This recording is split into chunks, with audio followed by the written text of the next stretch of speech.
Well, this is my book. I am so proud of this book because it's really my life's history, except that I had to take certain stages of my life and figure out how to present them. Because I'm 80 plus years, I have had a long life now. And I decided that I would take the ideas and the stages of a butterfly in terms of the metamorphosis. So I'd like to read you the 5 sections of my book. And in each section, there is a selection of few poems that represent that stage, those struggles, or those enlightened moments, or those romantic moments, or the tragic moments as well. First chapter is the egg and the larva, and it's through the eyes of a young girl, me. And I was very aware of myself at 4, and I think that was my purest self at 4 years old. So you'll get a selection of poems and what shaped me.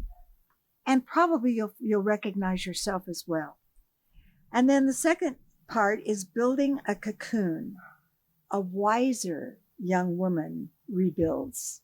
So this is my college years and into my first marriage and just becoming a woman. And especially during the time that I lived, it was women's lib. It was breaking the back of segregation. It was the Vietnam War.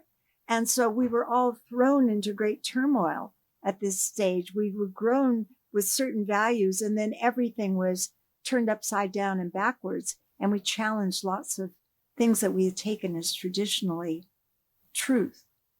So that was a rather difficult time, but exciting. And then the third section is a butterfly emerges and takes flight. A changed woman finds her power. And finally, free flight, where I am now, soaring. A mature woman accepts death and claims her life force. So that is really how I've organized my book. And I feel like it works because it's a life cycle. Just like the butterfly, we all have a life cycle. And yet it doesn't have to be sad or scary. It can be illuminating and freeing. And that's what my story, I believe, has been about. The poem is My Life as a Candle, and I'd like to read it to you. We are only here for a candle's worth of time, burning brightly. A tear, a drop of rain, an exhale can blow us out. Nothingness. Smoke signals our exit. Spiraling upward, our spirit disappears. Thick, white wax, melted, lies motionless.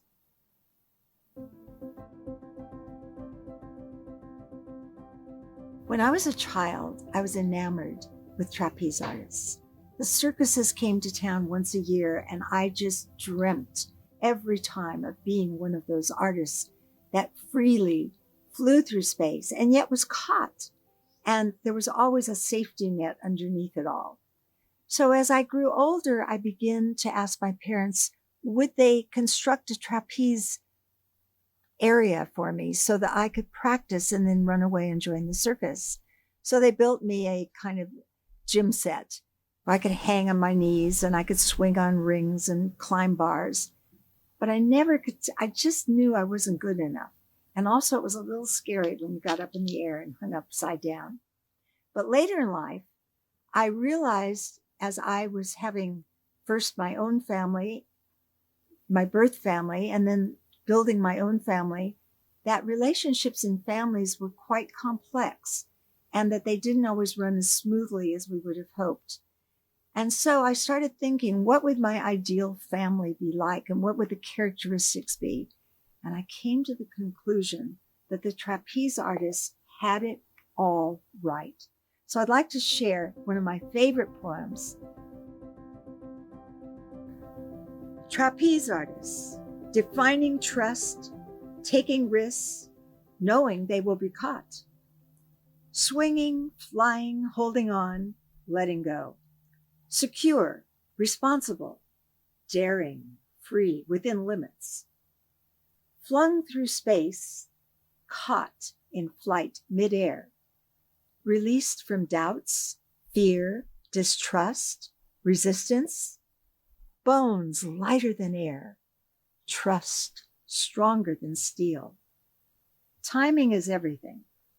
Some are catchers, some are flyers. Each plays their part. All are needed, and no slippery fingers among this group. We all can learn from this troop. Relationships only work with trust and support, momentum and flight, safe landings and unity, strong beginnings, clean endings. The middle is risk and adventure. Everyone in a family has a role. Each must be valued, trusted, alert to each other's needs, knowing when to support, when to let someone fly free. Balance and instincts govern, and when one falls, catch them in a net of unconditional love.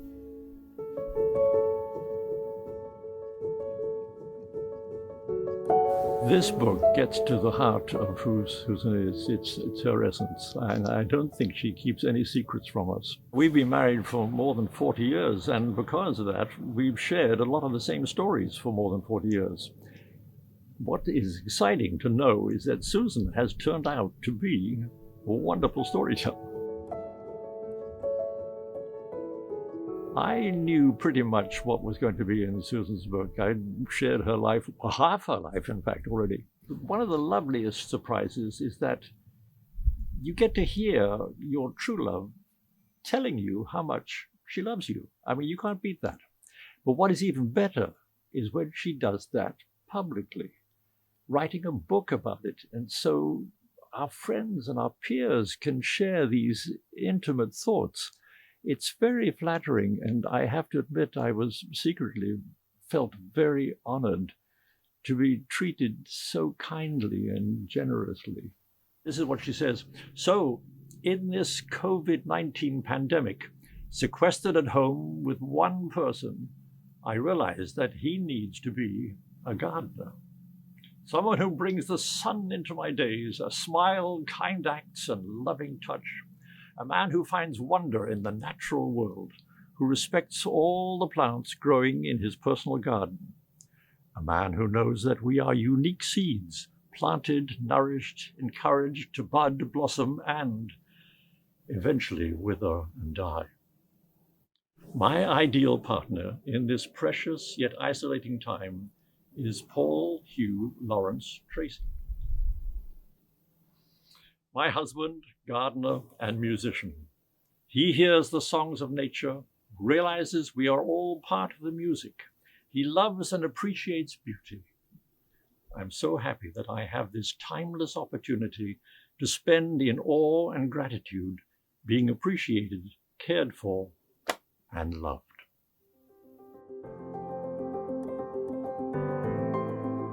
I had a marriage before Paul, and it was very good because I grew up in that marriage.